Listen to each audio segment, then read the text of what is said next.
Praise the Lord. ആദ്യം തന്നെ ഈശോയ്ക്ക് 1000 നന്ദി പറയുന്നു.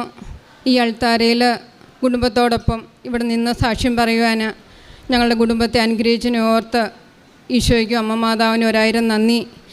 എൻ്റെ പേര് മിനിമോൾ ജോസഫ്, എൻ്റെ ഹസ്ബൻഡ് ജോണി, മൂത്ത മോളാണ് ടിൻറ്റു, ഇത് രണ്ടാമത്തെ മോള് ടാനിയ.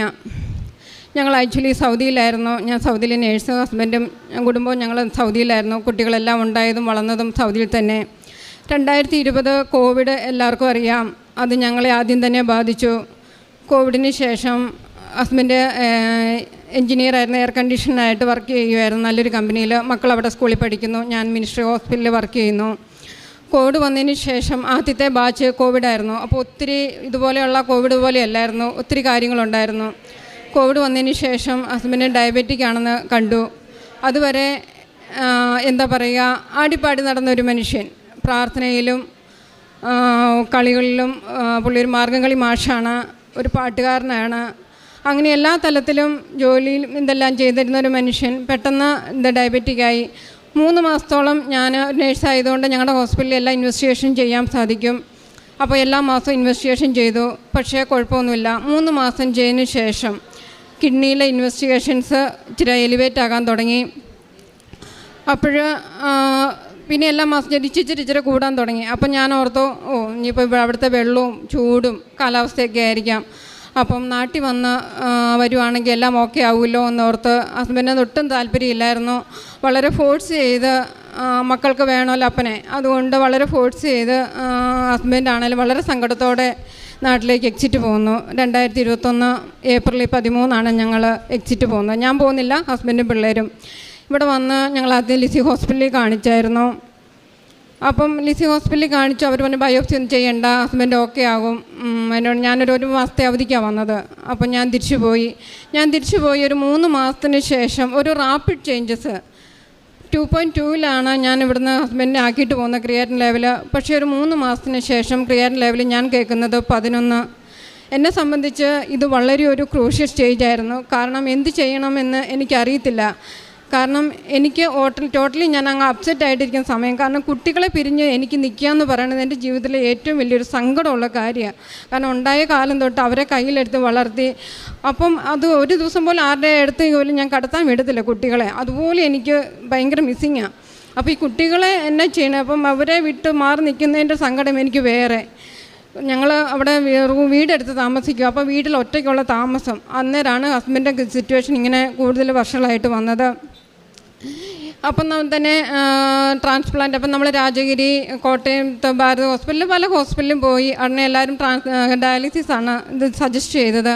ഉടനെ ഫിസ്റ്റുല ഇട്ടു. മാർച്ച് ലീവായിൽ ഡയാലിസിസ് സ്റ്റാർട്ട് ചെയ്തു. അപ്പം എൻ്റെ ഒരു ഫ്രണ്ടുണ്ട് താര, അവൾ ഹിന്ദുവാണ്. അവൾ എനിക്ക് നേരത്തെ മുമ്പേ പറയും, ചേച്ചി കൃപാസനത്തിലെ പ്രത്യക്ഷീകരണ പ്രാർത്ഥന ചേച്ചി ഇത് ചെല്ലാം, 7 പ്രാവശ്യം ചെല്ലണം. എങ്ങനെ ചെല്ലണ്ടേന്നൊന്നും അറിയത്തില്ല. അപ്പം ഞാൻ മുട്ടക്കുത്തുനിന്ന് 7 പ്രാവശ്യം അത് ചെല്ലുമായിരുന്നു. ശേഷം നമ്മൾ ട്രാൻസ്പ്ലാന്റ് തന്നെ പ്ലാൻ ചെയ്തു. കാരണം ഡയാലിസിസിലേക്ക് ഹസ്ബൻഡ് അധികം വിടത്തില്ല. അപ്പം നമ്മൾ കിഡ്നി പുറത്തുനിന്ന് വാങ്ങിക്കാമെന്നാണ് പ്ലാൻ ചെയ്തത്. അപ്പോൾ ഉടനെ നമ്മൾക്ക് അതിനൊരാളെ കിട്ടി. നമ്മൾ പൈസ എല്ലാം എഗ്രി ചെയ്തു. പക്ഷേ അവരെന്നോട് അന്ന് പറഞ്ഞായിരുന്നു 6 മാസത്തിനകം ഹസ്ബൻഡ് സർജറി കിഡ്നി കൊടുത്ത് ചെയ്യിപ്പിക്കാമെന്ന് പറഞ്ഞു. അപ്പോൾ എനിക്കും വലിയ സന്തോഷമായി. പക്ഷേ എന്താ പറയുക, 6 മാസം എന്നുള്ളത് 1.5 വർഷം നിന്നു. ആദ്യത്തെ ആൾ വന്നു പോയി, രണ്ടാമത്തെ ആൾ വന്നു പോയി. എന്നെ സംബന്ധിച്ച് വളരെ മാനസികമായ നിലയിലായിരുന്നു ഞാൻ ടോട്ടലി. അതായത് ഞാനിപ്പോൾ 54 കിലോയാണ്. അന്ന് ഞാൻ 44 കിലോ, അതായത് 10 കിലോ നേരെ കുറഞ്ഞു എൻ്റെ അവസ്ഥയിൽ നിന്ന്. അത്രത്തോളം മാനസികാവസ്ഥയിലായിരുന്നു ഞാൻ. പക്ഷേ ഈ കുഞ്ഞുങ്ങളെ പിരിഞ്ഞ സന്തോഷവും സങ്കടവും ഇതെല്ലാം കൂടെ ആയി എന്നെ ചെയ്യണത്. പക്ഷേ ഒരാൾ എനിക്കുണ്ട്. ഞാൻ പണ്ട് തൊട്ടേ മാതാവിൻ്റെ വലിയൊരു ഭക്തയായിരുന്നു. അപ്പോൾ എൻ്റെ മാതാവ് എൻ്റെ കൂടെ ഉണ്ടെന്ന് എനിക്കറിയാം. ആരും എന്നെ ശക്തിപ്പെടുത്തുന്നു. അങ്ങനെ ഞാൻ പ്രാർത്ഥനയിൽ വന്നു. പക്ഷേ 2022 ഒക്ടോബർ വീണ്ടും ഇവർക്ക് കോവിഡ് വന്നു നാട്ടിൽ. അപ്പം ആരുമില്ല. ഞാൻ പെട്ടെന്ന് നാട്ടിലേക്ക് വീണ്ടും വന്നു ഇവരെ ടേക്ക് കെയർ ചെയ്യാനായിട്ട്. 15 ദിവസത്തെ അവധി എനിക്ക് കിട്ടിയുള്ളൂ. ഞാൻ ഇവിടെ വന്നു ഹസ്ബൻഡിൻ്റെ കണ്ടീഷനെല്ലാം കണ്ടു. അപ്പം ഞാൻ പറഞ്ഞു നമുക്ക് കൃപാസനത്തിൽ പോകാം. പക്ഷേ അന്നേരം ആഴ്ചയിൽ 3 ദിവസം ഡയാലിസിസ് ചെയ്തുകൊണ്ടിരിക്കുന്ന സമയമാണ്. ഞാനിവിടെ വന്നു. 2022 ഒക്ടോബർ 7 ഞാൻ വന്നു, ഉടമ്പടി എടുത്തു. ഇവിടെ വന്ന് ഹസ്ബൻഡിനെ കൂട്ടി വന്നു. അച്ഛനെ കാണാനായിട്ടായിരുന്നു. പക്ഷേ തലേദിവസം ഡയാലിസിസ് ഉണ്ടായിരുന്നു. അതുകൊണ്ട് അന്ന് അച്ഛനെ കാണാൻ പറ്റിയില്ല. കാരണം 1 മണിയാക്കിയപ്പോഴത്തേക്ക് ഷുഗർ എല്ലാം കുറഞ്ഞു. അപ്പോൾ എന്നോട് പറഞ്ഞു, മിനിമോളെ നമുക്കും വീട്ടിലേക്ക് പോകാം. അപ്പം ഞാൻ പിന്നെ ഹസ്ബൻഡിനെ കൊണ്ട് വീട്ടിലേക്ക് പോവുകയാണ് ചെയ്തത്. മക്കൾ വന്നില്ലായിരുന്നു, മക്കൾ സ്കൂളിലായിരുന്നു. പക്ഷേ ഞാൻ ഉടമ്പടി എടുത്ത് പോയതിന് ശേഷം ഞാൻ വീണ്ടും സൗദിക്ക് പോയി. സൗദിക്ക് ചെന്നിട്ട് ഞാൻ എല്ലാവരും ഉറങ്ങുമ്പം ഞാൻ എഴുന്നേക്കും, എല്ലാവരും എഴുന്നേൽക്കുമ്പോൾ ഞാൻ ഉറങ്ങും. ഇതായിരുന്നു എൻ്റെ അവസ്ഥ. അപ്പം ഞാൻ നൈറ്റ് ഡ്യൂട്ടി മാത്രമേ റിക്വസ്റ്റ് ചെയ്യുള്ളൂ. അപ്പം ഞാൻ രാത്രിക്ക് 3 മണിക്കാണ് ഞാൻ പ്രാർത്ഥിക്കുന്നത്. യൂഷ്വലി എല്ലാവരും ഉറങ്ങി 3 മണിക്ക് ഞാൻ പ്രാർത്ഥിക്കാൻ എഴുന്നേൽക്കും. അപ്പോൾ ആരോ എന്നോട് പറയുന്നത് പോലെ കിഡ്നി കൊടുക്കേണ്ടത് ഞാനാണ്, മറ്റുള്ളവരല്ല.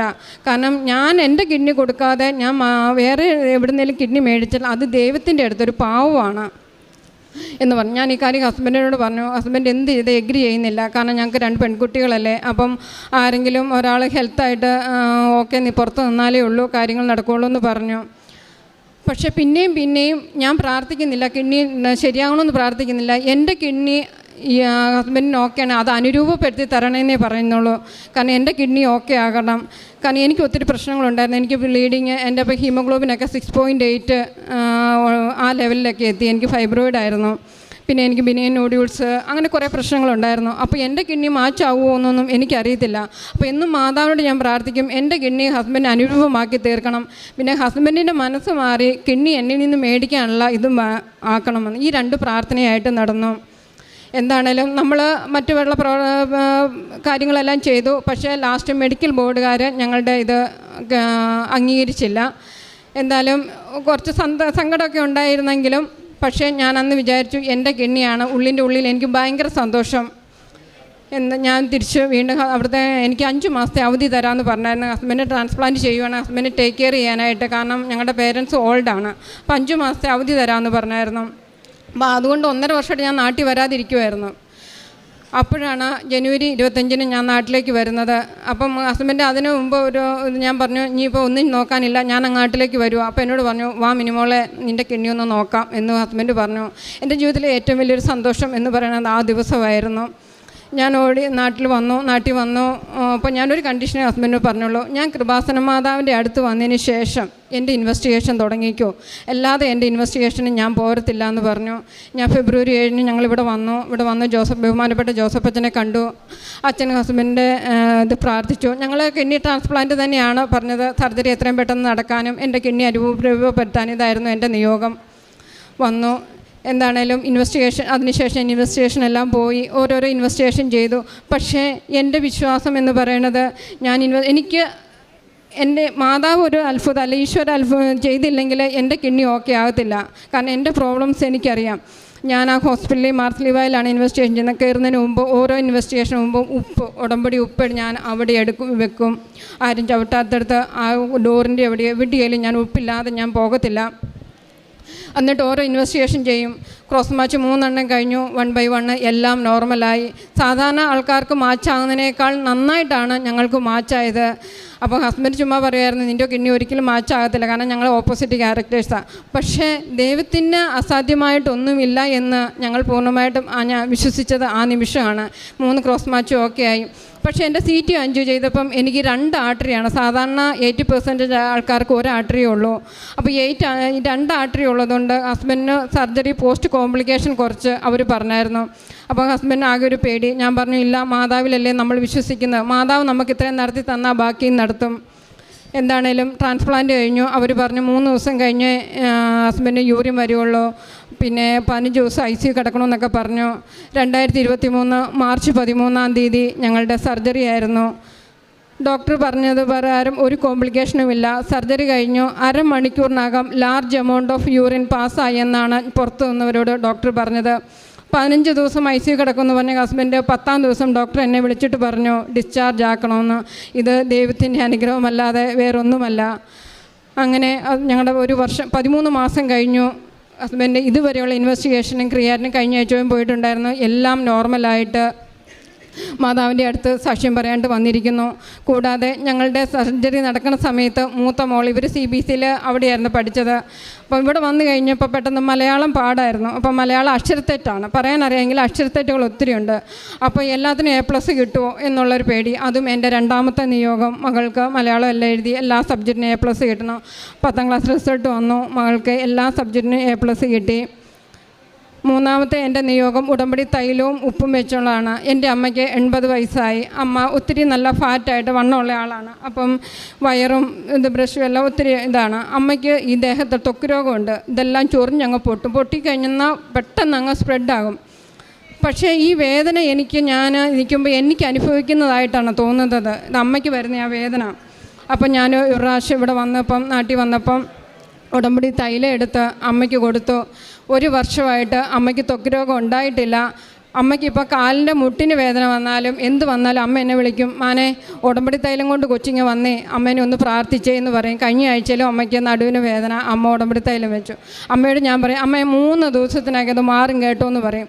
കൃത്യം 3 ദിവസത്തിനകം അത് മാതാവ് മാറ്റി കൊടുക്കും. പിന്നെ എൻ്റെ 4ാമത്തെ നിയോഗം എൻ്റെ മൂത്ത ബ്രദറിന് സിവിയർ ഹെഡേക്ക് ഒരു പ്രാവശ്യം അവധിക്ക് വന്നപ്പോൾ ഞാൻ കണ്ടു. സിവിയർ ഹെഡേക്ക് ഉടമ്പടി തൈലം ചേട്ടായുടെ തലയിൽ വെച്ച് ഞാൻ പുരട്ടി. അതിനുശേഷം ചേട്ടാ ഇന്ന് വരെ സിവിയർ ഹെഡേക്ക് പറഞ്ഞിരുന്നില്ല. അങ്ങനെ ഞങ്ങളുടെ കുടുംബത്തിൽ ഒത്തിരി അനുഗ്രഹങ്ങൾ. ഇവിടുത്തെ കൃപാസനത്തിൽ ഉടമ്പടി എടുത്താലും ഞങ്ങൾ മിക്കവാറും കൃപാസനത്തിൽ വരും. അത് ഹസ്ബൻഡ് വരത്തില്ല, കാരണം വെച്ചാൽ 1 വർഷം കഴിഞ്ഞ് പുറത്തിറങ്ങണ്ട എന്നൊക്കെ പറഞ്ഞായിരുന്നു. ഞങ്ങൾ വരുമ്പം എങ്ങനെയാണ് ഞങ്ങൾ വീട്ടിൽ ചെല്ലുന്നത് എന്ന് ഞങ്ങൾക്കറിയത്തില്ല. കാരണം അതുപോലെ മാതാവ് ഞങ്ങളെ കാത്തു പരിപാലിച്ച് വഴിയൊരുക്കി. ഞാൻ ഇന്നും ഓർക്കുന്നു, ആദ്യത്തെ ഉടമ്പടി എടുത്ത് പോകുമ്പോൾ ഹസ്ബൻഡ് ഡയാലിസിസ് കഴിഞ്ഞിട്ടായിരുന്നു വന്നിരുന്നത്. ഒരു കുഴപ്പമില്ല, ഹസ്ബൻഡ് തന്നെ ഡ്രൈവ് ചെയ്ത് ഒരു കുഴപ്പമില്ലാതെ ഒരു ട്രാഫിക്കും ഇല്ലാതെ 1 മണിക്കൂറിനകം ഞങ്ങളെ കോട്ടയത്ത് എത്തിച്ചു. കാരണം മക്കൾ സ്കൂളിലായിരുന്നു, മക്കളെ എടുക്കണമായിരുന്നു. കൃത്യസമയത്തിൽ ഞങ്ങൾക്ക് മാതാവ് ഓരോ നിമിഷവും വേണ്ട അനുഗ്രഹങ്ങൾ തന്നു. പിന്നെ കൂടാതെ മക്കൾക്ക് കൂടുതൽ വിശ്വാസമാണ്. മൂത്ത മോൾ എവിടെ പോയാലും, ഏത് കോമ്പറ്റീഷന് പോയാലും, ഏത് എക്സാമിന് പോയാലും തൈലവും ഉപ്പും എണ്ണയും കഴിക്കാതെ പോകത്തില്ല. എക്സാം ആകുമ്പോൾ എന്നോട് പറയും, മമ്മി എൻ്റെ പേന മമ്മിയെ കൃപാസന മാതാവിൻ്റെ എണ്ണ തേച്ച് തരണം. അപ്പം ഞാനിവിടെ ഇവൾക്ക് ശരിക്കും വിശ്വാസം ഉണ്ടാകാൻ അറിയാനായിട്ട് ഞാൻ ചിലപ്പോൾ അടുക്കളയിൽ കൂടെയൊക്കെ ഇങ്ങനെ നടക്കും. ഇവൾ വീണ്ടും പുറകെ വന്ന് പറയും, മമ്മി ഈ പേന എണ്ണ തേച്ച് എണ്ണ തേക്കാതെ അവൾ പോകത്തില്ല. എല്ലാത്തിനും നല്ല വിജയം മാതാവ് കൊടുത്തിരുന്നു. കുടുംബ പ്രാർത്ഥനയിൽ ഞങ്ങൾക്ക് 4 പേരും. അപ്പോൾ എനിക്കൊരു പേടിയാണ്, സർജറി കഴിഞ്ഞ് ഞങ്ങൾക്ക് ഇനി മുട്ടുകുത്തി ജപമാല ചെല്ലാൻ പറ്റുമോയെന്ന്. ഇന്നും ഞങ്ങൾ 4 പേരും മുട്ടും കുത്തി മാതാവിൻ്റെ മുമ്പിൽ ഞങ്ങൾ എല്ലാ ദിവസവും ജപമാല ചെല്ലുന്നു. നേരത്തെയൊക്കെ ജപമാല ചെല്ലാൻ കുറേയൊക്കെ മടിയുണ്ടായിരുന്നു ഈ അസുഖം വരുന്നതിന് മുമ്പ്. പക്ഷേ ഇന്ന് ജപമാല ചെല്ലാതെ കടക്കാൻ പറ്റത്തില്ല എന്നുള്ള ഒരു വിശ്വാസം. പള്ളിയിൽ പോയി കുർബാന കണ്ടാലും മാതാവിൻ്റെ അടുത്ത് ജപമാല ചെല്ലണം. ധ്യാനം കൂടിയിട്ട് വന്നാലും ഞങ്ങൾക്ക് ജപമാല ചെല്ലാതിരിക്കാൻ പറ്റത്തില്ല. 4 പേരും കൂടി ഏകദേശം ഒരു പെട്ടെന്നുള്ള ജപമാലയൊന്നും അല്ല, ഏകദേശം ഒരു അരമുക്കാൽ മണിക്കൂറോളം പാട്ടുമൊക്കെ പാടി ജപമാല ചെല്ലാനായിട്ട് ഞങ്ങൾക്ക് സാധിക്കുന്നു. അത് മാതാവിൻ്റെ വലിയൊരു അനുഗ്രഹമാണ്. ഇനി മോള് പറയും മോളുടെ വിശ്വാസ ചൈതന്യത്തെക്കുറിച്ച്.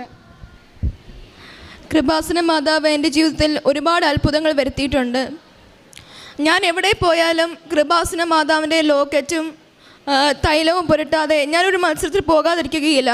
കാരണം ഞാൻ ഏത് മത്സരത്തിൽ പോയാലും എനിക്ക് ഓരോരോ അത്ഭുതങ്ങളാണ് മാതാവിൻ്റെ ജീവിതത്തിൽ വർഷിക്കുന്നത്.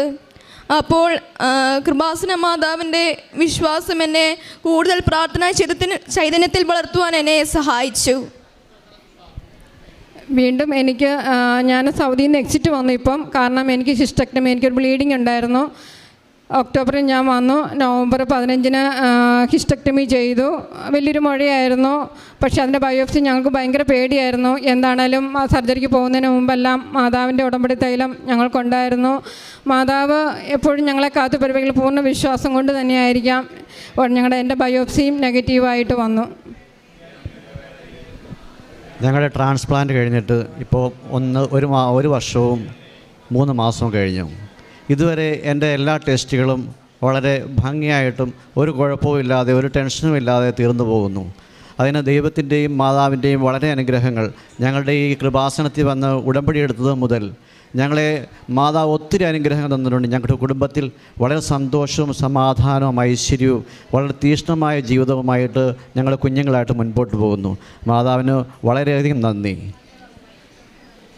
അർഹിക്കാത്ത നന്മകളും എനിക്കേകിടും ദയാനിധേ, യാചിക്കാത്ത നന്മകൾ പോലുമേ നൽകിയോനെ ദൈവസ്തുതി.